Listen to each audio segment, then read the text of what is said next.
Hello everyone, welcome back to our channel future study. तो guys, इस video में जो बीए प्रोग्राम के स्टूडेंट हैं जो सेमेस्टर 6 के हैं, जो आपने एजुकेशन सब्जेक्ट ले रखा है मीडिया इन एजुकेशन, इसके most important question with answer आपको इस वीडियो में कराने जा रहे हैं। और ये ड्यू वैसे रेगुलर एनसीईआरटी सभी स्टूडेंट के लिए इंपॉर्टेंट वीडियो होने जा रही है। तो देखिए गाइस, सबसे पहले हम इस पीडीएफ की बात करें कि जिसमें हमने टोटल यहाँ पर 17 इंपॉर्टेंट क्वेश्चन विद आंसर की पीडीएफ तैयार की है। और आपके पूरे सिलेबस के अकॉर्डिंग है, आपको पता है कि आपका सिलेबस में अगर देखा जाए तो 10 चैप्टर आ रहे हैं। 10 चैप्टर के अकॉर्डिंग 17 क्वेश्चन, कोई ज़्यादा क्वेश्चन नहीं होते, क्योंकि यहाँ पर 1 से 2 क्वेश्चन हर चैप्टर से लिए गए, ज़्यादा क्वेश्चन भी नहीं लिए गए। ठीक है, और ये क्वेश्चन आपके पेपर में देखने को जरूर मिलेंगे। अगर किसी भी स्टूडेंट को इस पीडीएफ को परचेज करना है तो आप हमारे व्हाट्सएप पर मैसेज कर सकते हैं, जिससे आपको ये पीडीएफ को सेंड कर दिया जाएगा। वहाँ पर आप ओनली सिर्फ 50 रुपये में आप इस पीडीएफ को प्राप्त कर सकते हैं। ठीक है, तो इससे पहले हमने आपको 7 क्लासेस अपलोड कर चुके हैं, जिसमें हमने 1 से 12 नंबर क्वेश्चन है, जो मतलब 12 क्वेश्चन कंप्लीट करा चुके हैं क्लासेस 7 के अंदर। तो ये जो वीडियो होने जा रही है हमारी क्लासेस 8 है, जिसमें हम 2 क्वेश्चन कराएंगे, question number 13 plus question number 14। ये 2 क्वेश्चन का आंसर आपको इस वीडियो में कंप्लीट मिलेगी। फिर आने वाली नेक्स्ट वीडियो में जो आपका 9 आएगा, उसमें हम आपको question number 15 plus question number 16 करा देंगे। और फिर आपका क्लासेस 10 में क्वेश्चन नंबर 17 करा के 10 क्लासेस के अकॉर्डिंग ये सारी मतलब आपका सिलेबस कंप्लीट करा देंगे। तो ठीक है, ये तो आपको क्वेश्चन की बात चल गई, आपको सिलेबस के अकॉर्डिंग हमने बता दिया है। और जिसे भी इस पीडीएफ को परचेज करना है, आप हमारे व्हाट्सएप पर मैसेज करें, क्योंकि एक चीज़ आपको ध्यान रखना है, आप वीडियो को देखेंगे प्लस आप पीडीएफ खुद से पढ़ के समझेंगे ना, तो और अच्छे से समझ में आएगा। तो ये सारे क्वेश्चन हमने करा चुके हैं, तो आप इसका लिंक डिस्क्रिप्शन बॉक्स में मिल जाएगा। आप इन सभी वीडियो को एक बार जरूर देखिएगा, 1 से 2 बार प्लेलिस्ट को ओपन कर लीजिएगा और देख सकते हैं। तो इसमें जो आपका क्वेश्चन नंबर, ये क्वेश्चन आपको इससे पहले वीडियो में हमने कराया था, इसका प्लस आपको बोला था कि स्क्रीनशॉट ले लीजिए इस क्वेश्चन का आंसर का आपने, तो आपने ले लिया होगा। तो देखिए इससे पहले क्लास में तो देखिए गाइस, इस वीडियो का क्वेश्चन नंबर जो 13 है, क्या पूछा जा रहा है, टेलीविजन की खबरें उनकी प्रामाणिकता पर आलोचनात्मक टिप्पणी करें। तो क्वेश्चन आपको पता चल गया, इसका आंसर बताएंगे एंड नेक्स्ट क्वेश्चन है, उस क्वेश्चन का भी आंसर बताएंगे। तो सबसे पहले आप देखिए परिचय में क्या लिख सकते हैं, टेलीविजन समाचार। टेलीविजन समाचार का तात्पर्य वर्तमान घटनाओं को टेलीविजन के माध्यम से प्रसारित करना है। मतलब देखो, जो भी आपकी घटनाएं घटित होती है वर्तमान समय में, जो भी चीज़ें आपको दिखाई देती है, वो टेलीविज़न पर समाचार के माध्यम के द्वारा ही आपको वहाँ पर दिखाए जाते हैं। तो यही इसकी घटना के अकॉर्डिंग आपको जो भी न्यूज आती है सबसे पहले दिखाई जाए। टेलीविज़न समाचार बहुत ही छवि आधारित होते हैं, जो रिपोर्ट की जाने वाली कई घटनाओं के वीडियो दिखते हैं। मतलब देखो, जो टेलीविज़न है छवि के अकॉर्डिंग आप देख सकते हैं, मतलब कोई भी घटना कहीं पर घटित हुई है उसकी वीडियो बना ली जाती है, और वो घटना को वीडियो के माध्यम से आपको दिखाया जाता है। टेलीविज़न चैनल नियमित रूप से निर्धारित समाचार कार्यक्रम के भाग के रूप में समाचार बुलेटिन प्रदान कर सकते हैं। तो मतलब आप ये कह सकते हैं, जो टेलीविज़न चैनल होते हैं नियमित रूप से निर्धारित जो भी समाचार कार्यक्रम होते हैं उसको अकॉर्डिंग आपको समाचार जो प्रदान करते हैं। तो इसके बाद नेक्स्ट पॉइंट आपका, भारत में टेलीविज़न समाचार। तो भारत में कैसा है, तो देखिए, भारत में टेलीविज़न समाचार जनसंचार का एक महत्वपूर्ण माध्यम है और पूरे देश में व्यापक रूप से उपयोग किया जाता है। तो भारत की बात की जाए तो जो टेलीविज़न है ये जनसंचार का माध्यम माना जाता है, और इसे पूरे विश्व में व्यापक रूप से इसका प्रयोग किया जाता है। ठीक है, भारतीय टेलीविज़न समाचार उद्योगों ने कई निजी खिलाड़ियों के साथ प्रतिस्पर्धा और गतिशील बाजार में सरकार का एकाधिकार होने से पिछले कुछ वर्षों में एक महत्वपूर्ण परिवर्तन किया। तो यहाँ पर ये भी बताया जा रहा है कि जो खिलाड़ी लोग होते हैं, जो उसमें उद्योग में पार्टिसिपेट करते हैं, प्रतिस्पर्धा करते हैं, उसमें जो भी बाजार में सरकार है एकाधिकार से बचने के लिए कुछ महत्वपूर्ण परिवर्तन भी किया जाता है। सेकंड पॉइंट है, भारत में कुछ अलग प्रकार के टेलीविज़न समाचार चैनल है, जिसमें राष्ट्रीय, क्षेत्रीय और स्थानीय समाचार चैनल शामिल है। तो देखो, यहाँ पर ये भी बताया जा रहा है कि जो भारत में अलग अलग टाइप के जो समाचार के अकॉर्डिंग चैनल देखने को मिलते हैं, जिसमें कुछ में राष्ट्रीय के बारे में बताया, जैसा किसमें स्थानीय चैनल के अकॉर्डिंग, किसमें क्षेत्रीय भाषा के अकॉर्डिंग जो चीज़ें दिखाई जाती है। जैसे कि चैनल के नाम लिखे एनटीवी इंडिया टुडे और रिपब्लिक टीवी जैसे राष्ट्रीय समाचार चैनल देश भर में होने वाली खबरों घटनाओं को कवर करते हैं। तो ये जितने भी चैनल है ये क्या करते हैं, राष्ट्रीय समाचार के अकॉर्डिंग जितने भी देश में खबरें आ रही है उन सब की घटनाओं के बारे में जानकारी इकट्ठा करते हैं और आपको दिखाते हैं। और ABP न्यूज, TV9 और न्यूज 18 जैसे क्षेत्रीय चैनल विशेष रूप से समाचार और घटनाओं पर ध्यान केंद्रित करते हैं। और ये जो चैनल है किस पर, क्षेत्रीय जो चैनल के अकॉर्डिंग जो भी घटनाएं घटित होती है ना क्षेत्र के अकॉर्डिंग, उस पर ध्यान केंद्रित किया जाता है। इसके आगे देखिए, भारत में टेलीविजन समाचार, राजनीतिक, व्यापक मनोरंजन, खेल और सामाजिक मुद्दे सहित विषयों की एक विशेष श्रृंखला को कवर करता है। तो जो भारत में आपको यहाँ कहा जा रहा है कि जो टेलीविजन है अलग अलग टाइप के होते हैं, मतलब अलग अलग चीज़ें शो में आपको देखने को मिल रहा है। टीवी में कभी देखते हैं राजनीति के अकॉर्डिंग मिल जाएगा, कब वो व्यापार के अकॉर्डिंग मिल जाता है, कब वो मनोरंजन के अकॉर्डिंग मिल जाएगा, कभी खेल के, कभी सामाजिक मुद्दे के अकॉर्डिंग, अलग अलग विषयों के अकॉर्डिंग आपको अलग अलग चीज़ें टेलीविजन पर दिखाई देती है। तो यही बताया जा रहा है यहाँ पर भी। कई समाचार चैनल के पास देश भर में पत्रकारों और संवाददाताओं की संपत्ति टीम है और अपने अपने क्षेत्रों में समाचार एकत्र करके उसे रिपोर्ट करते हैं। तो मतलब यहाँ पे ये बताया जा रहा है कि कई क्षेत्र ऐसे होते हैं जहाँ पर समाचार के अकॉर्डिंग जो संवाददाता होते हैं उनकी अलग अलग टीम होती है, उनके टीम के अकॉर्डिंग वो अपना कार्य करते हैं और एक रिपोर्ट तैयार करते हैं, उसके द्वारा फिर वो चैनल पर दिखाया जाता है। भारत में टेलीविजन समाचार लाइव रिपोर्टिंग और ब्रेकिंग न्यूज की कवरेज का उपयोग करता है। मतलब देखो यहाँ पर बताया जा रहा है कि जो भारत में टेलीविजन के समाचार के प्रकार भी हो सकते हैं, जैसे कि रिपोर्टिंग के अकॉर्डिंग आप ब्रेकिंग न्यूज देखते हैं, लाइव देखते हैं ना कि कहीं पर भी कोई भी मीडिया वाला जाके लाइव आपको प्रदर्शन दिखाने लगता है और ब्रेकिंग न्यूज कह के कि यहाँ पर ये घटित हो रहा है। तो यही आपको बताया जा रहा है। प्रमुख कार्यक्रमों में समाचार चैनलों के रिपोर्टर जमीन पर होते हैं, लाइव अपडेट और विश्लेषण प्रदान करती है। विशेष रूप से चुनाव, प्राकृतिक आपदा और अन्य प्रमुख घटनाओं के दौरान स्पष्ट होता है। तो मतलब यहाँ पर जो लाइव प्रदर्शन होते हैं, ब्रेकिंग न्यूज होती है, चुनाव के अकॉर्डिंग हो गया, प्राकृतिक आपदा या अन्य प्रमुख जो भी घटनाएं होती हैं ना उसके अकॉर्डिंग ये स्पष्ट रूप से आप देख सकते हैं। तो इसके बाद जो आपका नेक्स्ट पॉइंट है 5, देखिए, पक्षपातपूर्ण रिपोर्टिंग और संशीलखेजता के आरोपों के साथ कुछ समाचार चैनल की सटीक और निष्पक्षता पर चिंता व्यक्त की गई है। सोशल मीडिया प्लेटफॉर्म पर फर्जी खबरें प्रसारित होने के मामले सामने आए जिससे गलत सूचना और घबराहट हो सकती है। तो देखिएगा, इसको यहाँ पर ये बताया जाए, कुछ रिपोर्टिंग के दौरान ये होता है कि जो आपको नकली जाली खबर, जिसके कारण ये हो सकता है जो मतलब सोशल मीडिया पर आपको गलत सूचनाएं प्राप्त होती है, जिससे लोगों में गलत सूचना के अकॉर्डिंग घबराहट आ सकती है और गलत इन्फॉर्मेशन मिलने से वो काफ़ी ज़्यादा परेशान हो सकते हैं। तो ये चीज़ें भी आपको देखने को मिलती है सोशल मीडिया पर। तो देखिए गाइस, इसी का आपका नेक्स्ट हेडिंग बनता है जो आपके क्वेश्चन में भी था, भारतीय टेलीविजन समाचार की प्रामाणिकता।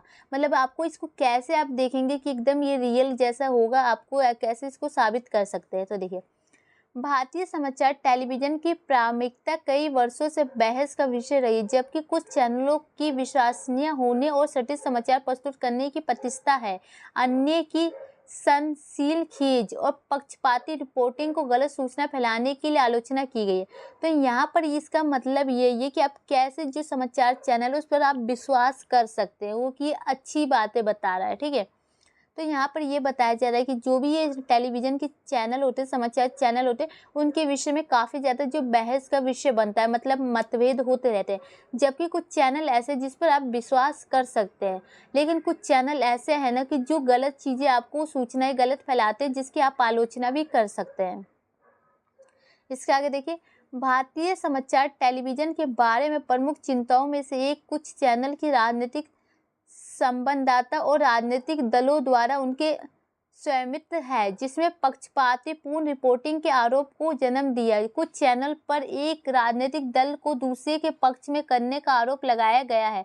तो मतलब यहाँ पर सेकंड पॉइंट का मतलब ये कि जैसे कि आपको राजनीति के अकॉर्डिंग इलेक्शन टाइम में ही आप देखेंगे कि जो एक दल क्या करते हैं, दूसरे दल मतलब जैसे दूसरे नेता पर आरोप लगाना स्टार्ट कर देता है कि ये गलत है, ये मैं सही हूँ, इसने ये गलत कार्य किया, जिसके द्वारा एक दूसरे के अकॉर्डिंग कहते हैं ना भेदभाव करना, मतलब एक दूसरे को नीचे दिखाने की कोशिश की जाने लगती है टेलीविजन पर।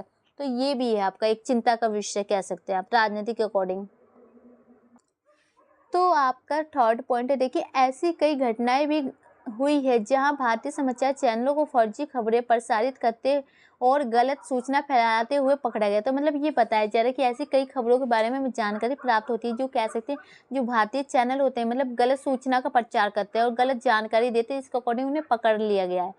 इसमें मीडिया के अधिक विनियम और समाचार चैनलों के लिए जवाबदेही बढ़ाने की मांग की गई है। मतलब इसमें सबसे ज़्यादा देखा जाए जो मीडिया को इसके प्रति जवाबदेही देना होगा, क्योंकि इसी के अकॉर्डिंग ही कोई भी कार्य होता है गलत, क्योंकि मीडिया आपको पता ही है कि मीडिया को सबके प्रति आपको उसको सूचना प्राप्त होती है पहले से कि कहाँ पर क्या चीज़ें घटित हो रही है। इसके बाद 4 पॉइंट देखिए, सभी भारतीय समाचार चैनल एक जैसे हैं और कुछ चैनल ऐसे हैं जो आपकी विश्वसनीय रिपोर्टिंग और समाचार घटनाओं के निष्पक्ष कवरेज के लिए जाने जाते हैं। तो यहाँ पर ये बताया जाए जितने भी चैनल होते हैं न्यूज़ चैनल, सभी भारतीय चैनल एक जैसे ही माने जाते हैं, लेकिन उसमें से कुछ ऐसे भी चैनल हैं जिस पर आप विश्वास कर सकते हो, आपकी रिपोर्टिंग के अकॉर्डिंग और अच्छी चीज़ें आपको बताई जाती है। ठीक है, यहाँ दर्शकों पर निर्भर है कि वो अपने निर्णय और विवेक का प्रयोग करें। मतलब यहाँ पर ये बताया जाए दर्शक मतलब जो देखने वाले लोग हैं उन पर निर्भर करता है कि वो अपने विवेक, अपने बुद्धि का प्रयोग करें और अपने अच्छे निर्णय ले सके। ठीक है, और उन स्रोतों की आलोचना करें जिन पर वो समाचार के लिए भरोसा करते हैं, और वो उनकी आलोचना भी करनी चाहिए जिस पर वो समाचार के लिए भरोसा करते हैं। अगर कोई भी गलत वहाँ पर खबर छपे तो उस पर आलोचना की जाए जिस पर आप भरोसा करें, जिस चैनल पर। ठीक है, अब इसके बाद देखिए भारत में टेलीविजन समाचार की आलोचना। अब जो भारत देश है, टेलीविजन की कैसे हम आलोचना कर सकते हैं, तो उसका कुछ पॉइंट तो आप देख सकते हैं। भारतीय टेलीविजन समाचार विभिन्न कारणों से आलोचना का विषय रहा है। मतलब उनके बहुत सारे कारण है जिसकी वजह से आप कह सकते हैं इसकी आलोचना की जाती है। तो क्या है, तो देखें, सबसे महत्वपूर्ण आलोचनाओं में से एक यह है कि कई चैनल सटीक और निष्पक्ष रिपोर्टिंग पर सनसनीखेज और प्राथमिकता देते हैं। ये सनसनीखेजता अक्सर भ्रम या झूठी सूचना के प्रसार की ओर ले जाती है और नकली समाचार के प्रसार में योगदान करती है। मतलब यहाँ पर ये बताया जा रहा है कि जो सबसे पहली आलोचना आप ये कर सकते हैं कि जो भारतीय चैनल वाले होते हैं ना, वो गलत सूचनाएं आपको प्रसारित करते हैं, गलत सूचना फैलाते हैं, जिसके कारण काफ़ी सारी आपको समस्या देख सकते हैं। आप गलत समाचार को, नकली समाचार के बारे में आप देख सकते हैं, उनके योगदान के अकॉर्डिंग देख सकते हैं। सेकंड पॉइंट है भारतीय टेलीविजन समाचार सामाजिक और राजनीतिक मुद्दों के बजाय सेलिब्रिटी गपशप पर केंद्रित है। मतलब यहाँ ये बताया जा रहा है कि जो आपको समाचार के अकॉर्डिंग आपको ये बताना चाहिए समाज में क्या चल रहा है, राजनीतिक सामाजिक मुद्दों के बारे में आपको लोगों को जानकारी दे। लेकिन यहाँ पर चैनल वाले क्या कहते हैं, कौन से सेलिब्रिटी है, मतलब कोई नेता आया, कोई हीरो हीरोइन आया, उसके बारे में गपशप करने लगते हैं, मजाक करने लगते हैं, उनके बारे में बताने लगते हैं।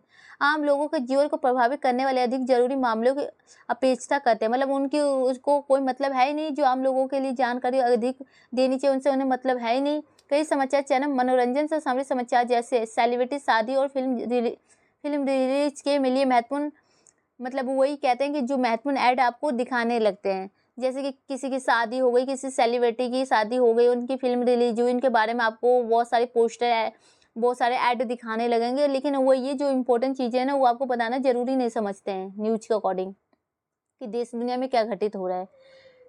थर्ड पॉइंट है कुछ भारतीय टेलीविजन समाचार पत्रकारों की नैतिकता और व्यावसायिकता के बारे में चिंताएं रही है। कुछ पर राजनीतिक हितों को बढ़ावा देने के लिए घूस लेने या पैड न्यूज जैसे अनैतिक प्रथाओं में शामिल होने का आरोप लगाएगा। तो यहाँ पर यह भी कहा जा रहा है कि कुछ भारतीय टेलीविजन समाचार ऐसे होते हैं कि जो गलत सूचनाएं देते प्लस जो राजनीतिक हित को अकॉर्डिंग बढ़ावा देने के लिए घूस लेते हैं और उनमें अलग अलग गलत चीज़ों का आरोप भी लगाया जाता है।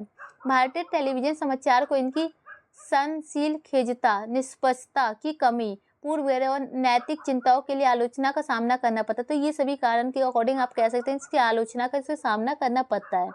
तो अब निष्कर्ष में क्या लिख सकते हैं, देखिए भारतीय टेलीविजन समाचार सकारात्मक और नकारात्मक दोनों पहलुओं के साथ एक जटिल रूप और विभिन्न परिदृश्य है।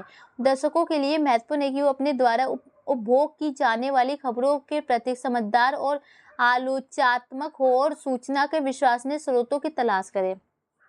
तो यहाँ पर ये बताया जा रहा है निष्कर्ष में देखो कि यहाँ पर जो आपको टेलीविजन समाचार है उसके सकारात्मक प्लस नकारात्मक दोनों तरह के पहलू देखे जा सकते हैं। अब ये आपके ऊपर होता है कि आप उसे अपने अंदर किस टाइप से लेते हैं। उसकी आपको ये होना चाहिए कि उसके खबरों के बारे में आपको बहुत ज़्यादा समझदार बनना चाहिए, जो सही है उसके अकॉर्डिंग रहना चाहिए और गलत सूचना को आपको उसकी आलोचना करनी चाहिए, सूचना पर विश्वास करने के अकॉर्डिंग स्रोत भी तैयार करने चाहिए, तलाश करनी चाहिए आपको कि क्या क्या चीज़ें पर हम विश्वास कर सकते हैं, क्या पर नहीं कर सकते हैं। तो ये क्वेश्चन था जो कि आपको अच्छे से समझ में आ गया। फाइनली यहाँ पर एक क्वेश्चन आपका कंप्लीट हो गया। अब देखिए आपका नेक्स्ट क्वेश्चन है जनसंचार क्या है, शिक्षा के क्षेत्र में जनसंचार की भूमिका को बताइए। तो ये क्वेश्चन है गाइस, तो इस क्वेश्चन का आंसर भी आपको इसी वीडियो में कराएंगे जिससे आपका 2 क्वेश्चन कंप्लीट हो जाएगा। ठीक है, तो देखिए क्वेश्चन तो पता चल गया, आंसर देखते हैं। तो जो आपका आंसर है यहाँ से स्टार्ट हो रहा है। देखिए, आज का युग आधुनिक तकनीकी का युग है। एक समय था जब संप्रेषण के लिए कबूतरों का सहारा लिया जाता था, मानोरी कराई जाती थी, कठपुतली का खेल दिखाया जाता था, लेकिन समय की करवट के साथ साथ संप्रेषण के रूप बदलते गए।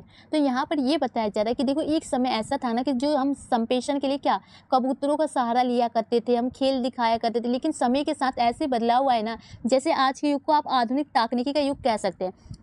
मुद्रण पद्धति आने पर पेड़ और पत्थरों पर लिखे जाने वाले संदेश कागज पर छपने लगे। मतलब जैसे कि आपको कह सकते हैं कि आप छपाई की जब स्थिति आई, आपके सामने वो पद्धति आई, तो आप अब पहले तो क्या थे, पेड़ों पर और जो ये लिखे जाते थे पत्थरों पर, अब वो कागज में छपने लगे। जैसे कि आप कह सकते हैं पोस्टर, बैनर, पत्र, दीवार लेखन आदि, ये चीज़ें आपको पता ही है कि अब कागज पर ही देखने को मिलते हैं, संप्रेषण के रूप में दिखाई देते हैं। ये सारे क्या है, संप्रेषण के विभिन्न रूप है। लेकिन आज़ादी के बाद सूचना क्रांति आने से संप्रेषण के माध्यम इलेक्ट्रॉनिक रूप लेने लगे। जैसे कि आपको पता है कि जो आज़ादी का टाइम है, उसके बाद जो संप्रेषण का जो सूचना क्रांति के रूप में अगर हम बात की जाए, इलेक्ट्रॉनिक रूप से आपको देखने को मिलेगी ज़्यादा से ज़्यादा सूचना। इलेक्ट्रॉनिक माध्यम के रूप में टीवी, रेडियो दिखाई देते हैं। इलेक्ट्रॉनिक माध्यम कौन से? टीवी और रेडियो। रेडियो एक सस्ता माध्यम है जिसके द्वारा जनता की संबोधित करने और सूचना देने का कार्य होता है। तो जो रेडियो क्या है, एक सस्ता माध्यम है जिसके द्वारा आप कह सकते हैं कि जनता को सूचनाएं प्राप्त की जा सकती है। इसके आगे देखिए, लेकिन इस माध्यम की कुछ कमजोरी भी रही है जिसके परिणाम से दृश्य माध्यम का पर्दापन हुआ।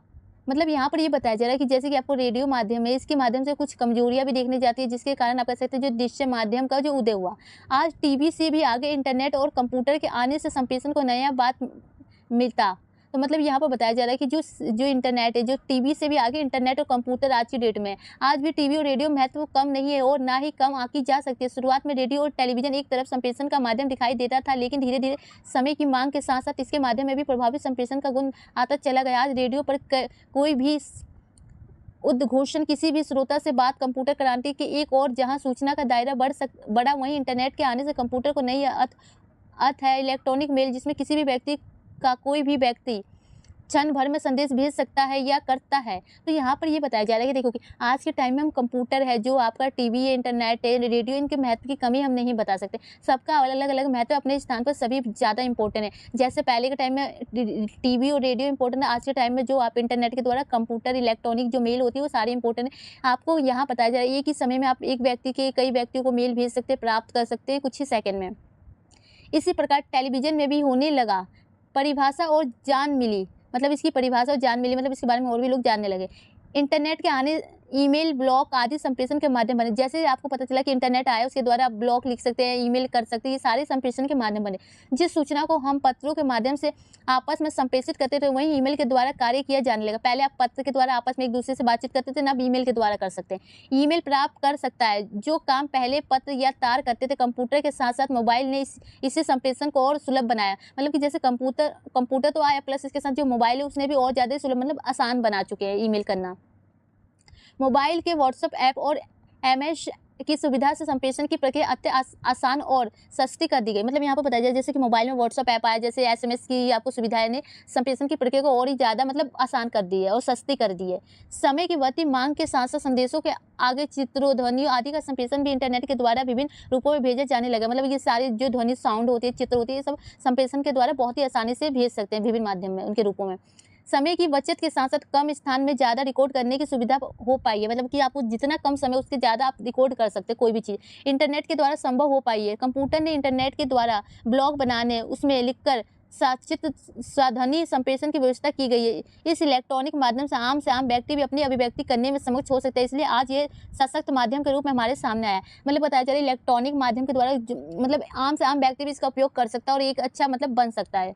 जनसंचार के माध्यम के अकॉर्डिंग वो कोई भी कार्य कर सकता है।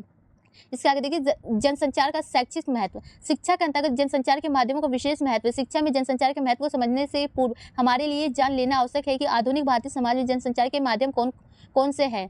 आधुनिक युग में जनसंचार के माध्यम में चित्र, पोस्टर, लिखित साहित्य, आलेख, प्रेस, समाचार पत्र, चलचित्र अथवा cinema, radio, Doordarshan, television, recorder आदि उल्लेखनीय है। तो मतलब ये बताया जा रहा है कि जैसे कि आपको पता चला यहाँ जनसंचार के जो शिक्षा के क्षेत्र में क्या महत्व, तो इनके द्वारा आपको बहुत ज़्यादा महत्व है। लेकिन जो आधुनिक जनसंचार के जो माध्यम है उसमें क्या क्या चीज़ें शामिल है, जैसे कि अभी आपने यहाँ पढ़ा पोस्टर, लिखित साहित्य, प्रेस, टेलीविजन आदि, ये सारी चीज़ें का बहुत ही ज़्यादा महत्व है। यह जनसंचार के शैक्षिक महत्व का उल्लेख संक्षेप में किया जा रहा है। जनसंचार एक प्रविधि है जिसके माध्यम से व्यक्तियों के विश्वास, मनोवृत्तियों, अहम क्रियाओं का प्रभाव डालकर उन्हें नियंत्रित किया जा सकता है। मतलब देखो, जनसंचार के द्वारा कोई भी व्यक्ति का विश्वास और जो भी क्रिया उन पर प्रभाव डाल सकते हैं उसे नियंत्रित भी कर सकते हैं। इसके आगे पॉइंट देखते हैं। सामाजिक जीवन में व्यक्ति का व्यवहार अधिकतर उनकी मनोवृत्ति, विश्वास को प्रेरणा पर आधारित होता है। इसमें परिवर्तन होने पर व्यक्ति के सामाजिक व्यवहार में परिवर्तन आता है। तो मतलब यहाँ बताया जाए, जो भी मनुष्य सामाजिक जीवन में रहता है उनके व्यवहार के अकॉर्डिंग उनके जो विश्वास होते हैं उनको बनाए रखना चाहिए। अगर कोई भी परिवर्तन आता है तो उनके सामाजिक व्यवहार में भी परिवर्तन आता है। समाज में पारस्परिक सहयोग, सुख, शांति, ईर्ष्या, दुख आदि का कारण समाज में व्यक्ति के विचार, विश्वास एवं व्यवहार ही होते हैं। मतलब जो भी आपको समस्या का सामना करना पड़ता है तो क्या होते हैं, आपके जो विचार होते हैं, विश्वास होते हैं, व्यवहार होते हैं, इन्हीं के द्वारा आपको ये सारी समस्या देखने को मिलती है, दुख, खुशी महसूस। समाज यदि कुछ दलों में विभाजित हो जाए तो प्रत्येक दल एक दूसरे को शत्रु मानने लगे और नकारात्मक मनोवृत्ति रखे और शांति एवं सुव्यवस्था स्थापित करना अत्यंत कठिन हो जाएगा। तो यहाँ ये भी बताया जा रहा है कि अगर समाज अपने मन में ये बैठा ले कि हमें एक दूसरे से नफरत करनी है तो ये मतलब शांति की स्थापना हम नहीं कर सकते, सब एक दूसरे के विरुद्ध में हो जाएंगे। इस प्रकार हम कह सकते हैं कि समाज के सदस्यों में विश्वास, मनोवृत्तियों एवं अन्य क्रियाओं का कितना अधिक सामाजिक महत्व, मतलब इनके मन में विश्वास होने चाहिए सदस्यों के, जब ही आपको सामाजिक महत्व बढ़ सकता है। जनसंचार के माध्यम से व्यक्ति के विश्वास एवं उनकी मनोवृत्तियों पर नियंत्रण करके उनके व्यवहार को प्रभावित और परिवर्तन किया जा सकता है। इसी प्रकार जनसंचार का शैक्षिक महत्व बहुत बढ़ जाता है। तो ये बताया जा रहा है कि जो जनसंचार इसके माध्यम से आप किसी भी व्यक्ति के विश्वास को जान सकते हैं, उनके विश्वास को बढ़ा सकते हैं और वहाँ बहुत ज़्यादा ही उस शिक्षा के अकॉर्डिंग उनके महत्व को बढ़ा देती है।